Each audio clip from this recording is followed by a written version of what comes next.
What does it mean to be truly human? Why do we suffer? Is there meaning in pain? And is true freedom a blessing or a curse? Fyodor Dostoevsky wasn't just a novelist. He was a prophet of the human soul. His books, Crime and Punishment, The Brothers Karamazov, Notes from Underground, are not mere fiction. They are deep psychological explorations, warning us about the dangers of ideology, the illusions of power, and the fragile nature of human morality. But what was he trying to tell us? What truths did he want us to understand about life, suffering, and freedom? Let's explore the dark wisdom of Dostoevsky. The war between good and evil is inside us all. The line dividing good and evil cuts through the heart of every human being. Most of us believe that evil exists somewhere out there, in criminals, corrupt politicians, or violent dictators. But Dostoevsky tells us the opposite. Good and evil are not external forces, they are within us. Every person, no matter how virtuous they seem, carries the potential for both. Take Raskolnikov in Crime and Punishment. He's intelligent, ambitious, and convinced that some lives are worth less than others. He kills a pawnbroker believing it's for a greater cause. But guilt destroys him. Dostoevsky shows us that when we try to justify evil, we don't escape it. We become trapped in it. We all face these moral battles daily, in small ways. The question isn't whether we are good or bad. The real question is, which side do we feed? Freedom is a terrible burden. In The Brothers Karamazov, Dostoevsky introduces one of the most chilling ideas in literature, the Grand Inquisitor. This story within the novel imagines Jesus returning to Earth. But instead of being welcomed, he is arrested by the church. The Inquisitor tells Jesus that people don't actually want freedom. Freedom means responsibility, doubt, and suffering. Instead, humanity craves control. We want leaders, rulers, and ideologies to tell us what to do. We don't want to think, to struggle, to choose between right and wrong. We would rather trade our freedom for security, even if it means living in an illusion. Look at today's world. People are more connected than ever, but are they truly free? Or are we just following the crowd, consumed by entertainment, manipulated by media? Are we making our own choices, or are they being made for us? Dostoevsky's warning is clear. True freedom is terrifying. It demands that we think, suffer, and take responsibility for our lives. Most people would rather avoid that burden. Would you? Suffering is the path to redemption.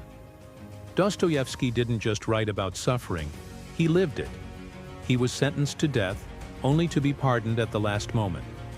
He spent years in a Siberian prison camp, surrounded by criminals. He struggled with epilepsy, gambling addiction, and the loss of his children. And yet, he never saw suffering as meaningless. In The Brothers Karamazov, one character, Ivan, argues that if God exists, why would he allow suffering? But his brother, Alyosha, believes that suffering purifies the soul. Pain forces us to confront ourselves, to strip away illusions, to find true meaning. Think about it. Every great achievement, whether in sports, business, or personal growth, comes through struggle. No pain, no gain. But Dostoevsky takes it further. He says suffering isn't just necessary for success, it's necessary for the soul. Next time you're in pain, ask yourself, is this breaking me, or is it shaping me? Humans are irrational and self-destructive. We like to think of ourselves as rational. We make decisions based on logic, right? We do things because they benefit us? Dostoevsky laughs at this idea. In Notes from Underground, the unnamed narrator argues that humans don't actually want what's best for them. Sometimes, we choose suffering on purpose. We self-destruct just because we can. Why do people sabotage their own happiness? Why do we stay in toxic relationships, make terrible financial choices, or act against our own interests? Dostoevsky's answer: because the moment you tell a human being what they should do, they'll do the opposite, just to prove they have free will, even if it destroys them. So next time you make a bad choice, ask yourself, are you acting out of logic or out of rebellion? Without faith, we create our own gods. Dostoevsky was deeply religious, but he understood atheism better than most. He knew that if people stopped believing in God, they wouldn't become rational atheists. They would create new gods: money, power, ideology. In The Possessed, characters reject religion, believing they can build a perfect society. The result? Chaos, destruction, murder. Dostoevsky warns us, without something higher than ourselves, we become slaves to our own desires. Today people worship fame, success, and social media. But does it make them happy? Or are they just replacing one illusion with another? Dostoevsky's warning to us. Dostoevsky didn't write to entertain. He wrote to shake us awake.